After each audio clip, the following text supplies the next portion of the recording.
A'udzubillahiminasyaitonirrajim. Bismillahirrahmanirrahim. Assalamualaikum warahmatullahi wabarakatuh. Alhamdulillahirabbil alamin. Hamdan katsiran thayyiban mubarakan fi. Asyhadu an la ilaha illallah wa asyhadu anna Muhammadan abduhu wa rasuluhu la nabiyya ba'dah. Allahumma shalli ala Muhammad wa ala ali Muhammad. Rabbi shrah li sadri wa yassir li amri wahlul 'uqdatam min lisani yafqahu qawli. Allahumma inna nas'aluka ilman nafi'a wa rizqan thayyibah wa amalan mutaqabbala. Ibu yang dirahmati Allah, puji syukur kehadirat Allah Subhanahu wa taala yang memberikan kita nikmat iman, Islam, sehat serta panjang umur, sehingga hari ini Allah izinkan langkah kaki kita melangkah untuk bersama bertemu, bersilaturahmi, bertolabul ilmi bersama-sama, untuk juga bersama-sama saling bermuhasabah diri. Hari ini kita mau ngobrolin tentang sesuatu yang unlimited stoknya nggak boleh terbatas. Boleh ke depan, Bu? Jangan di depan pintu, katanya nanti kalau ada yang ngelamar nggak jadi karena kehalang jalannya, susah masuk. Kalau udah laku gitu ya, emang dijual. Maju aja Bu nanti ya. Bagi bibi yang dirahmati Allah, mari kita buka pertemuan kali ini dengan membaca umul kitab. Semoga dengan pembacaan umul kitab ini Allah membukakan pikiran kita, menjernihkan hati kita, sehingga apa-apa yang hari ini akan kita pelajari bersama masuk ke dalam kalbu kita dan terpancar lewat akhlak kita berupa perbaikan diri kita. Al-hadaniyah wa kulli niyatin shalihah. Al-Fatihah. A'udzubillahi minasyaitonirrajim. Bismillahirrahmanirrahim. Alhamdulillahirabbil alamin, arrahmanirrahim, maliki yaumiddin. Iyyaka na'budu wa iyyaka nasta'in. Ihdinas siratal mustaqim. Siratal ladzina an'amta 'alaihim ghairil maghdubi 'alaihim waladdallin. Amin amin ya rabbal alamin. Bibi yang dirahmati Allah, hakikat sabar adalah salah satu nafas ibadah kita. Karena yang namanya sabar, seperti judulnya ya, sabar tak bertepi, syukur tanpa tapi. Karena ternyata kalau diibaratkan sebuah benda, sabar itu seperti bumi, dia tak bertepi. Jadi kan bumi mah bundar ya Bu ya. Kalau bundar, jadi kita nggak ada tempat untuk istilahnya duduk oncang-oncang kaki. Jadi maka kita harus bergerak terus untuk tetap bisa bertahan di bundaran itu. Ini ada air ya, tukang air nggak?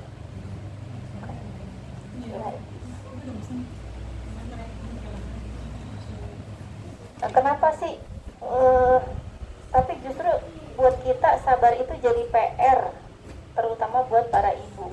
Bahkan dari melek mata mau sampai nutup mata lagi. Sabar, ngomongnya mah sabar, tapi tetap aja ya ada kalanya kita tergelincir pada emosi.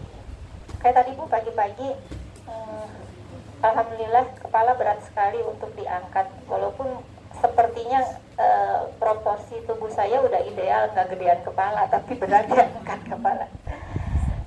Diniatkan tadi setelah sebelum berangkat saya mau dengar kajian sambil mau tidur dulu sebentar, biar nanti paginya agak segaran.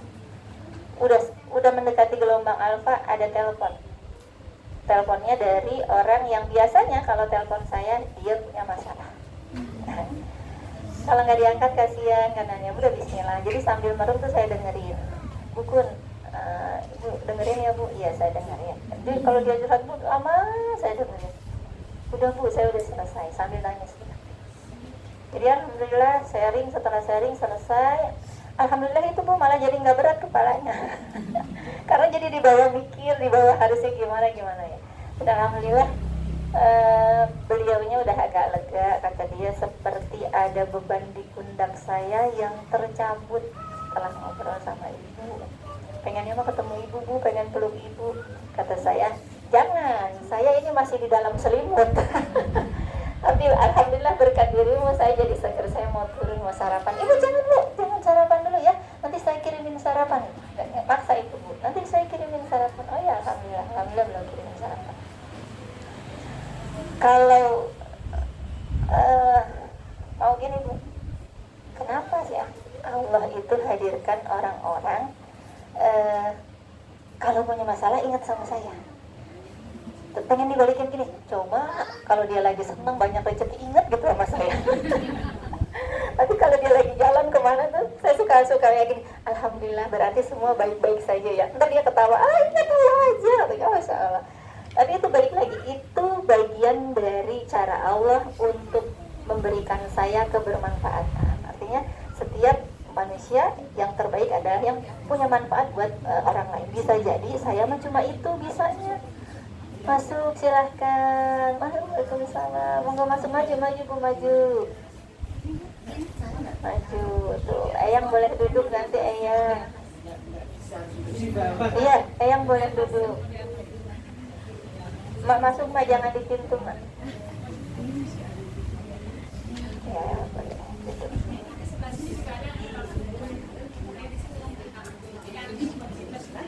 Enggak, yang mau di mana duduknya?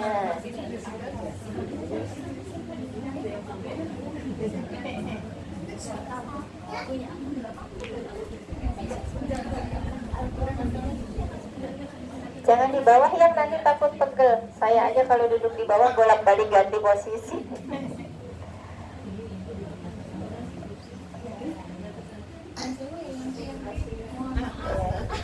Ya apa-apa. Oh iya masya Allah, peserta baru paling senior kayaknya nih, masya Allah nih. Enggak. Ayo kalau sudah penuh kita berangkat. Alhamdulillah. Maka Allah pun tahu bahwa PR-nya manusia, terutama perempuan, di bab sabar.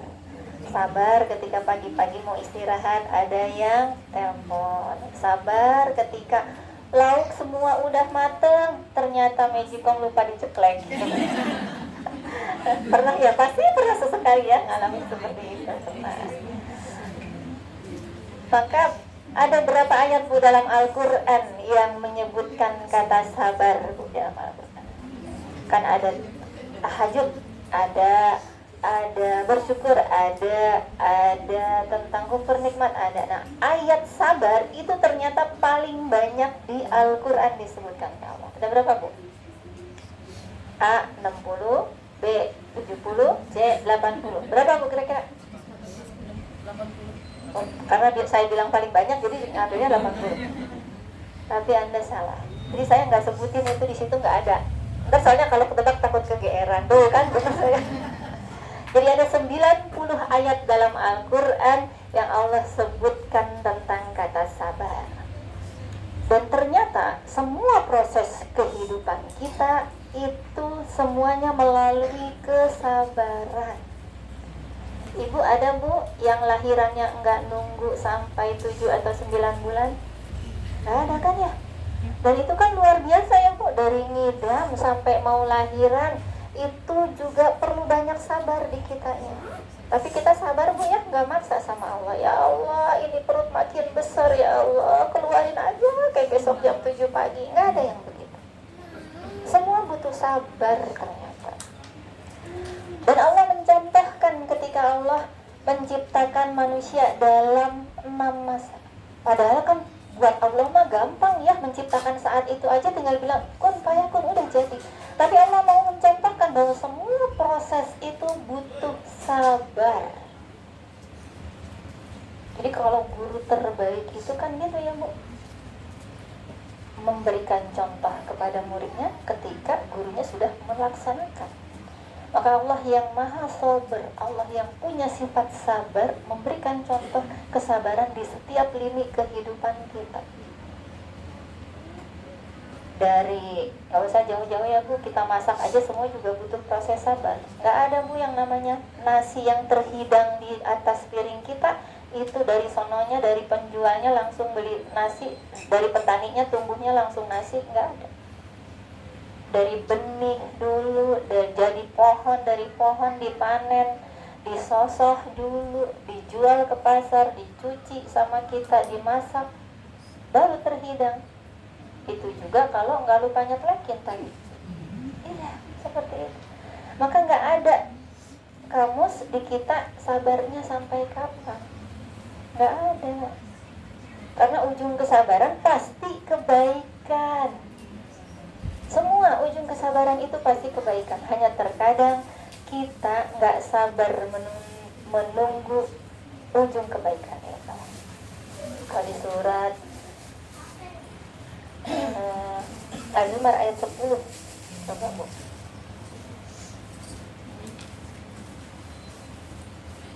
Sudah ketemu?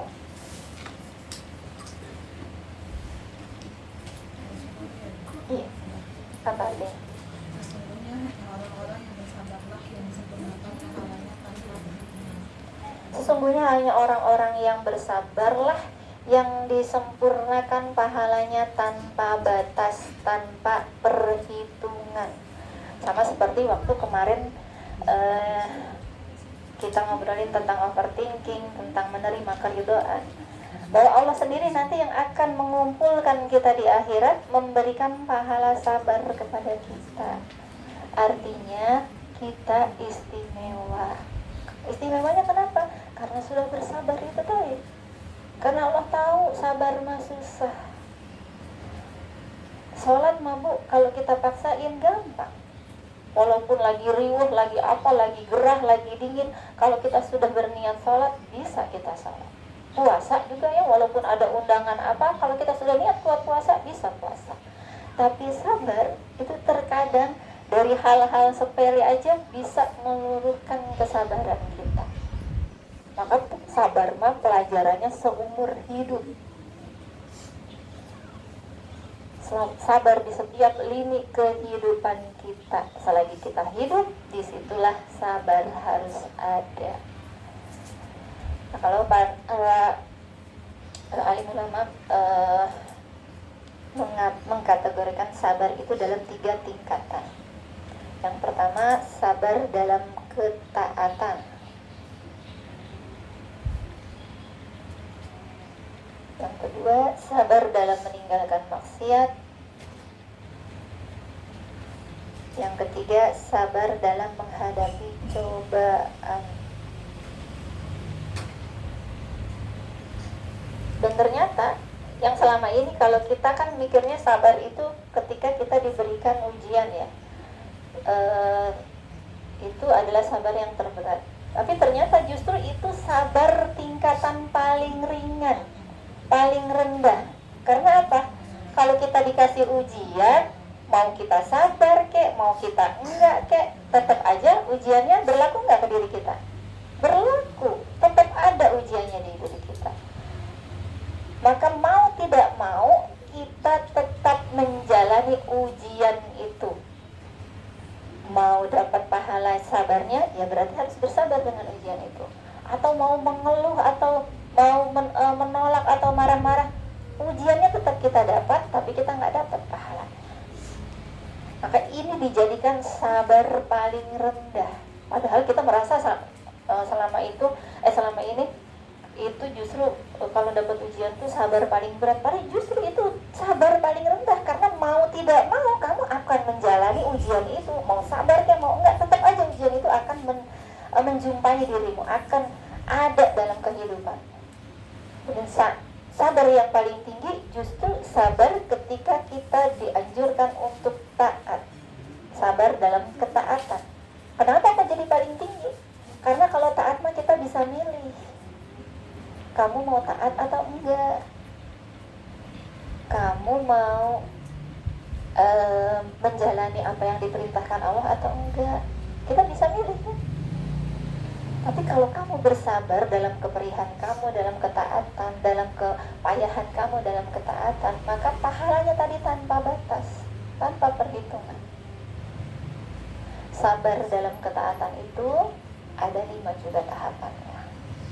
Yang pertama, sabar dalam menjaga keimanan. Sabar dalam menjaga keimanan dan ketaatan ibadah baik wajib maupun sunnah.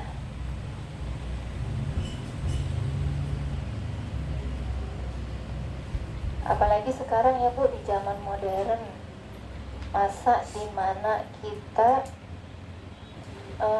lebih banyak, terutama nih PR banget untuk membersamai anak-anak kita. Masa dimana anak-anak kita lebih banyak mengedepankan logika daripada akidah. Jadi lebih sering menganggap bahwa segala sesuatunya merupakan hasil ikhtiarnya sendiri, nggak ada campur tangan Allah. Itu yang bahaya.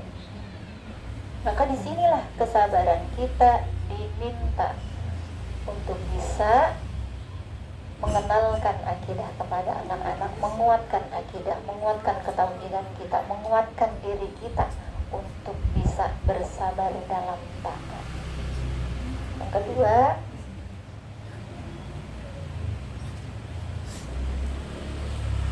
sabar ketika bermuamalah dengan orang tua.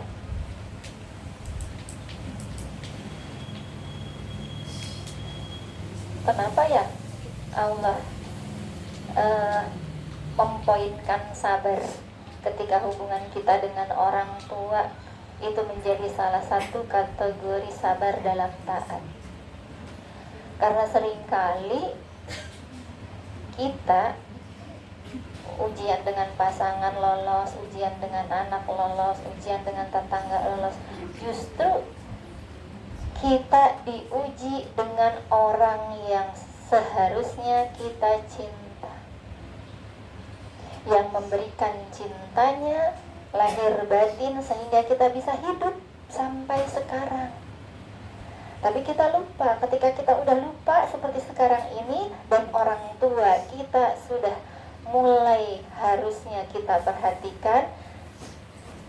Kan katanya gini ya Bu, orang tua tuh kalau sudah di atas usia 60 tahun udah mulai kayak anak-anak lagi. Kalau anak-anak mah Bu ya, ala ngegemesin amat sih, belum habis mandi, belum pakai baju udah lari-lari sini. Nah kalau orang tua kita Bu ya, suruh waktunya mandi, belum mandi, giliran kita repot, pengen mandi, pengen dimasakin air anget, pengen gitu macam-macam. Itu ujian buat kita. Kita udah bikinin apa-apa, pengennya makan yang lain. Ujian buat kita. Sudah bolak-balik nasehatin kita misalnya Bu ya, yang diomongin itu lagi. Ujian buat kita. Karena Allah tahu kalau kita diuji lewat anak kita, mungkin kita nggak sanggup. Kalau kita diuji lewat pasangan kita, bisa jadi kita nggak kuat. Maka sebagai tambahan amalan kita, sebagai penggugur dosa kita, Allah hadirkan orang tua yang menjadi ujian kita. Maka itu menjadi poin juga dalam sabar kita. Sabar ketika bermuamalah dengan orang tua, yang terkadang buat kita sepertinya kok berseberangan pemikiran, karena orang tua kita dengan pemikiran kolonialnya, sementara kita udah di zaman milenial katanya ya. Dikasih tahu lebih ngeyel, nggak dikasih tahu, tapi kita sayang, pengen yang terbaik buat orang tua kita. Akhirnya kepikiran kita gini, saya nggak mau ibu saya marah, udah itu aja. Apapun yang terjadi, saya mah ridho aja. Yang penting ibu nggak marah. Jadi cuma gitu. Tapi bisa nggak sabarnya kita ngomong gitu, tapi nggak pakai nih di dalam hatinya. Yang kia kalau diomongin, yalan, woy, bangane ribut wis tak tinggal wae. Daripada ribut aku tinggal aja. Ditinggalnya eyang dengan membawa hati kita kecewa. Bisa sehingga kita mengiringi orang tua kita, kecewanya itu kita ubah jadi doa.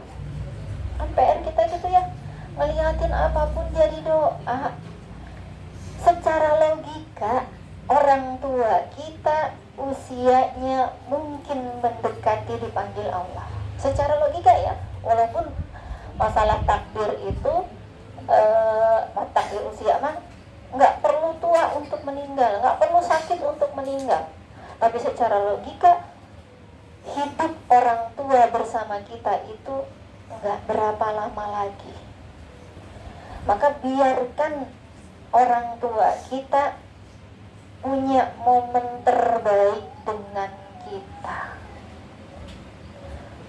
Kita nih sebagai orang tua kepada anak-anak kita, jangan sampai nanti kepergian kita menjadi kenangan buruk buat anak-anaknya, menjadi pembelajaran, tapi pembelajaran yang gak baik. Jangan sampai nanti kita nih punya anak, anaknya cerita sama cucu kita, jangan kayak Eyang, udah usia segitu masih aja cari ribut. Jangan apa-apa salah nggak ada bersyukurnya, yang diingat-ingat kurangnya aja, nggak pernah yang namanya menghargai apapun yang Allah berikan, nikmat sekecil apapun. Jangan kayak Eyang, udah usia segitu senangnya depan TV aja. Jangan sampai kita diingatnya, dijadikan pelajarannya pada hal-hal yang tidak baik. Kita sebagai orang tua bisa berkaca kepada orang tua kita yang kita bersamai sekarang ini. Ingin dikenang seperti apa diri kita? Ingin dikenang sebagai apa diri kita? Walaupun bahwa amal kita bukan ingin mendapatkan penilaian ya, tapi kan yang namanya penilaian orang itu akan sejalan dengan apa yang dia terima. Maka lakukan apapun yang terbaik versi kita menurut Allah. Versi kita sebagai apa? Sebagai anak berbakti kepada orang tua, sebagai pasangan taat kepada suami, sebagai ibu jadi teladan terbaik. Jadi teladan. Teladan itu tidak melulu tentang memberi nasihat, tapi tentang bagaimana kita berakhlak. Karena kalau anak sekarang mah Bu, dikasih omongan melulu udah masuk kuping kanan keluar kiri. Disentuh dengan hati lewat akhlak kita. Udah itu aja. Anak sekarang mah itu aja Bu. Anak sekarang kan lebih pinter, dia cari informasi lebih mudah dibanding kita. Tapi dia susah mencari figur. Maka jadi figur teladan buat anak kita. Kita jadi ibu teladan buat anak kita. Kita jadi pasangan yang menyejukkan hati suami kita. Jadi anak yang dirindukan kehadirannya, karena kalau hadirnya kita di depan orang tua kita menenteramkan. Hadirnya kita di depan orang tua kita memberikan kesejukan. Bukan kalau datang pasti nanti ribut nih, kalau datang pasti nanti ada masalah. Jangan sampai seperti itu. Maka Allah tempatkan sabar kedua dalam ketaatan itu bermuamalah dengan orang tua. Yang ketiga, sabar dengan pasangan hidupmu. Kalau tadi dengan orang yang lama bertemu dengan kita saja, ayah ibu kita kan lama hidupnya dengan kita ya Bu, sampai 25 tahun, mungkin 26 tahun, atau yang alhamdulillah Allah izinkan bersama sampai sekarang masih bersama-sama, artinya Allah izinkan kebersamaannya itu akan terus. Maka dengan pasangan yang terkadang pasangan itu Allah hadirkan tanpa kita mengenal lebih dekat dulu, maka sabarnya luar biasa juga. Apalagi yang dengan pasangan nggak pakai pacaran katanya Bu, nggak pakai kenalan lama, terkaget-kaget biasanya Bu dari awal. Tapi kalau niatnya lillahi ta'ala memang mau menyamakan visi misi sebagai ladang ibadah, maka sabarnya bisa dipikul berdua. Bukan lagi tentang bagaimana pasangan memperlakukan kita, tapi ini tentang bagaimana Allah memerintahkan kita untuk taat kepada pasangan. Jadi kemarin saya sempat ikut kajian di Al-Hidayah, Bu, Ustaznya. Ada yang dijurhatin, Ustaz, kita taat sama suami sebatas apa? Ya kalau suaminya soleh, kata Ustaz. Sebenarnya saya agak nggak setuju ya, Bu, karena tidak semua mendapatkan rezeki suami soleh. Ada yang Tarno, ada yang Paijo ya, Bu. Itu namanya ya. Artinya gini, kita berkaca kepada Siti Asiyah, mendapat suami istilahnya pada zamannya paling zalim, tapi dia tetap mentaatkan dirinya sebagai istri salihah selagi suaminya tidak mengajak kepada kemaksiatan dan kedurhakaan kepada Allah. Jadi bukan lagi tentang suami saya seperti apa. Kan ada yang bilang suami itu nanti mencerminkan bagaimana istrinya ya. Enggak juga, Bu. Istri yang baik mah akan memantulkan kebaikan di rumah tangganya. Jadi istri salihah itu tidak terkontaminasi bagaimana pasangannya. Pasangannya mau seperti apapun, yang dia ingat cuma apa, Bu? Ridha Allah terletak pada ketaatan saya kepada suami saya. Sebatas itu saya bisa taat, maka itu yang terbaik yang saya lakukan. Bukan karena suami saya punya banyak rezeki, bukan karena suami saya tampan, bukan karena suami saya terkenal, tapi karena Allah perintahkan saya untuk taat. Taat yang gimana? Taat jika diperintah. Jadi kalau pengen makan sayur asam hari ini, masaklah. Kalau nggak bisa masak, belilah sayur asam yang sudah matang. Itu bentuk taat. Bukan berarti semua perintahnya dituruti selama perintahnya itu tidak maksiat. Jadi misalnya gini, hari ini kita mau jalan ke Semarang, nggak usah berhenti ya, soalnya harus sampai Semarang jam sekian. Tapi waktunya sholat zuhur sama asar, minta berhenti, nggak berhenti juga. Nggak usah pakai sholat nanti di jalan, bikin lama kalau sholat, apalagi perempuan, belum beresin jilbabnya, ininya macam-macam, belum tasawufnya katanya, nggak usah berhenti. Nah kalau itu boleh, Bu, kita kalau saya nanti tidak diizinkan sholat, izin saya tidak ikut saja, itu boleh. Ketaatan kita jangan sampai mengalahkan ketaatan kita kepada Allah. Tadi kan taatnya pertama kepada Allah, taat wajib dan sunnah. Yang kedua, bagaimana kita bermuamalah dengan orang tua. Dan yang ketiga, bermuamalah dengan pasangan kita. Maka jadikan muamalah dengan pasangan kita menjadi pahala buat kita, bukan jadi mudarat buat kita. Jadi maka menikah itu tentang kemakluman, bukan tentang apa yang saya dapatkan, tapi tentang kemakluman. Jadi kalau kita sudah rajin tahajud, rajin puasa Senin Kamis, kemudian suami kita sholat wajib aja masih diingetin, apa-apa masih diingetin, jangan juga kita merasa bahwa diri kita lebih baik dari pasangan. Bisa jadi Allah izinkan pahala kita dalam rangka mengingatkan suami kita. Itu, Bu, mengajak kebaikan suami kita, itu juga menjadi pahala buat kita, jadi ladang kesabaran buat kita. Bukan menjadikan kita sebagai orang yang merasa lebih baik dari suami kita. Aku udah sholat dari tadi, ayah masih aja kerja di situ, kan bisa ditunda apa? Pakai cara yang lebih baik, minta sama Allah dulu. Pokoknya apa-apa ya, Bu, minta sama Allah. Mau ibu ngobrol nanti sama orang tua, misalnya mau ngasih nasihat sama orang tua, minta dulu sama Allah, ya Allah, lembutkan hati ibuku, lembutkan hati ayahku, dan lembutkan hatiku. Karena bisa jadi selama ini yang belum lembut hati kita, tapi kita ngerasa bahwa aduh yang susah dibilang itu ibu, yang susah dibilang itu ayah. Padahal bisa jadi, karena bisa jadi hati kitanya yang keras. yang menganggap bahwa diri kita lebih benar dari orang lain. Maka sama ketika mau ngajak suami menuju kebaikan, minta sama Allah dilembutkan dulu hati kitanya.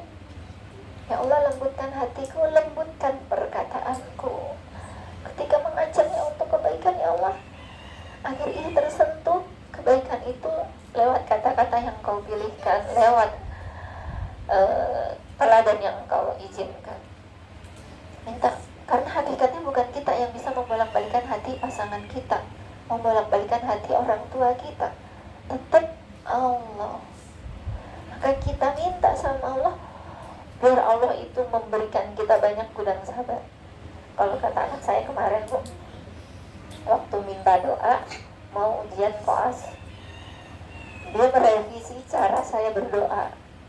Saya berdoanya kan minta, ya Allah, berikanlah yang terbaik untuk Vira, mudahkan ujiannya dan berikan apapun hasilnya semoga ia ridho.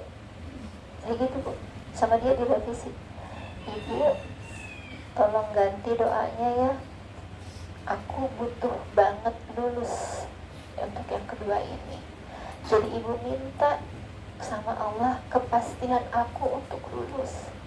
Ibu udah ridoin aku, maka Ibu minta sama Allah, ya Allah, luluskan anakku Safira Ramadanti di ujian kedua ini. Ia sudah berusaha dengan maksimal, ya Allah, tolong luluskan. Dia minta direvisi, Bu, maka saya revisi, Bu, doanya saya. Karena kalau Ibu minta semoga ia ridho dengan hasil apapun, maka Allah uji aku biar aku ridho dengan ketentuan Allah. Aku kan udah, Bu, yang kemarin udah ridho, itu kedua kali di ujian. Yang pertama gagal, yang kedua kemarin ada remedialnya. Dia nangis, Ibu, aku sebenarnya aku nggak mau remed lagi, capek belajarnya. Jadi ternyata koas dokter itu susah banget ya. Maka dia sebelum remedial dia minta kami merevisi doanya. Makanya doanya jangan ngambang kalau berdoa, bener ya? Kan Allah kan Maha mengabulkan. Maka apa yang kamu minta, pastikan apa yang kamu minta. Ya Allah, berikan kesempatan kepada suami hamba untuk bisa menikmati indahnya sholat wajib, indahnya sholat berjamaah di masjid. Sebutin apa yang kita mau. Ya Allah, makanya kemarin tuh dari sholat malam, karena ujiannya dia jam 8 pagi sampai sholat 2, saya sebutin dulu, ya Allah, insya Allah, ya Allah, luluskan anak hamba di ujiannya kali ini. Luluskan ia, ya Allah, agar koasnya bisa ia jalani di bulan Juni ini. Dipastiin tuh sampai ke bulan-bulannya saya sebutin. Alhamdulillah lulus. Jam 9:30 dia tulis pakai bold sama tulisan besar-besar, alhamdulillah aku lulus. Panjang lulus, alhamdulillah, lega saya, masya Allah. Ternyata doa pun harus kita ini ya, Bu, harus kita pastikan apa yang kita inginkan. Setelah itu baru kita bertawakal sama Allah. Yang panjang, yang banyak, tapi yang pasti, ya Allah, mudahkan anak hamba dalam ujiannya, ya Allah. Jernihkan pikirannya, pusatkan konsentrasinya, dan berikan nilai terbaik dan lulus dengan nilai terbaiknya, ya Allah. Nanti hasil-hasilnya mau, dan terserah Allah. Jangan pakai gini, Bu, ya, jangan pakai, ya Allah, semoga ia menerima apapun yang Engkau takdirkan. Jangan pakai itu dulu, kata dia. Oh ya, salah. Ya udah, nanti direvisi. Jadi kita berdua sama ayahnya ngobrol, doanya direvisi, ya, masya Allah. Itu, Bu, Allah tidak pernah salah menempatkan takdir, karena setiap kita punya takdirnya masing-masing. Yang tadi yang keberapa, Bu? Sekarang yang keempat. Yang keempat, sabar dalam mencari ilmu. Kayak sekarang nih, Bu, masya Allah, ya, sabar mencari ilmu sama-sama. Padahal gerah, padahal capek duduk, ya, Bu, ya, padahal jauh, tapi masya Allah dijabani. Kalau kita sabar dalam mencari ilmu, insya Allah ilmunya itu bisa mengubah kita menjadi lebih baik. Bukan sekadar ilmu yang dicatat lalu lupa, karena catatannya udah ditutup sama kita. udah ditulis di HP, HP-nya ke restart kayak saya, jadi 0 lagi. Ya kan, sudah. Udah ditulis di buku, bukunya ketinggalan atau kesiram air jadi hilang. Tapi kalau sabar dalam mencari ilmunya karena Allah, karena niatan kita untuk muhasabah diri kita, untuk introspeksi kita, masuk dalam majelis niat untuk ya Allah, jadikan langkah ini menuju majelismu sebagai ikhtiar hamba memperbaiki diri menjadi hambamu yang lebih baik. Maka hambatan seperti apapun dijabanin, Bu. Kan ini Masya Allah ya, Bu, gerah tapi duduk manis sambil kipas-kipas. Masya Allah. Jangan kekencangan kipasnya, Bu, takut ilmunya kemana-mana. Soalnya tekun duduk, padahal kesemutan bolak-balik, tapi nggak ada yang ngeluh tuh, Bu, luar biasa. Maka di majelis ilmu para malaikat mendoakan, dan nanti, Bu, di akhirat nanti menjadi saksi, ini hambamu ya Allah yang berkumpul mengagungkan asmamu, mencari ilmu untuk keridhaan-Mu. Nanti dilapar, Bu, dilapar itu. Maka kalau di majelis ilmu banyakin doa, banyak muhasabah diri, bukan menjadi hakim buat orang lain, bukan menjadi orang yang justru melemparkan apa yang diterima kepada orang lain, bukan yang duduk di majelis begitu dapat ilmu, harusnya nih si Retno datang nih, dia kena nih kalau dia datang. Bukan, Bu, bukan Retno yang ditunjuk, tapi kita yang diajak sama Allah ke sini untuk mendapatkan hidayah untuk berubah dengan apa-apa yang menurut kita mungkin sudah baik, ternyata selama ini ada yang bisa diperbaiki lebih baik lagi. Yang kelima, sabar dalam bermuamalah dengan banyak manusia.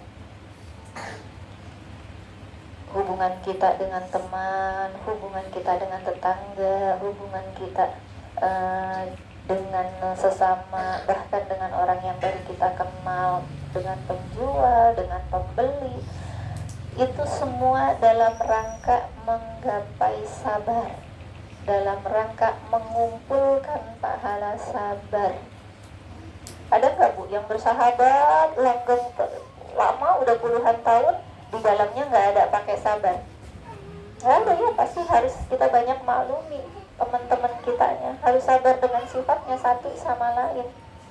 Agar apa? Agar langgeng tadi kata. Dan Rasul mensifati bahwa sabar itu nggak ada istirahatnya di dunia, istirahatnya nanti di akhirat. Maka orang-orang yang sabar di akhirat nanti dipanggilnya dengan mustarih, orang-orang yang beristirahat dari sabarnya.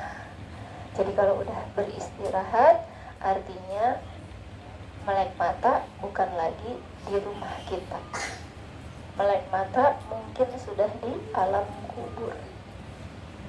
Maka kalau kita mau beristirahat, sama aja kita minta sama Allah untuk cepat-cepat tidur panjang. Kalau kita mau beristirahat dari sabar ini, maka kalau ada ujian yang membuat kita sabar, kalau ada yang membuat hubungan dengan orang tua kita harus sabar.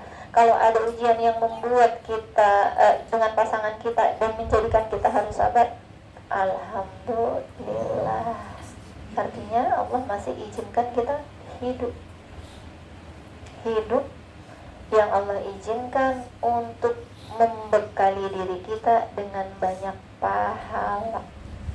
Ingatnya tadi kita jadi dua, Bu, diingatnya. Ini mau kita bawa kemana nih? Jadikan ini sebagai pahala atau sebagai mudarat buat kita?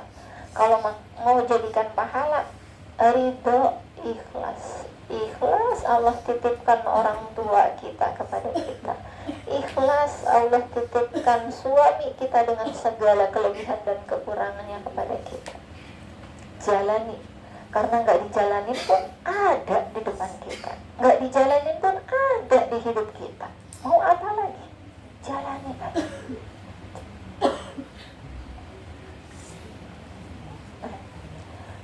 Kalau diibaratkan dengan sayap, maka sayap sabar adalah sayap kanan kita, sayap utama kita. Tapi cuma sabar aja, kita nggak bisa gerak, kita nggak bisa terbang. Maka selain sabar, dalam hidup kita harus banyak bersyukur, kebersyukuran. Jadi syukur mah bukan sekadar anjuran, syukur bukan sekedar himbauan, tapi syukur adalah kewajiban.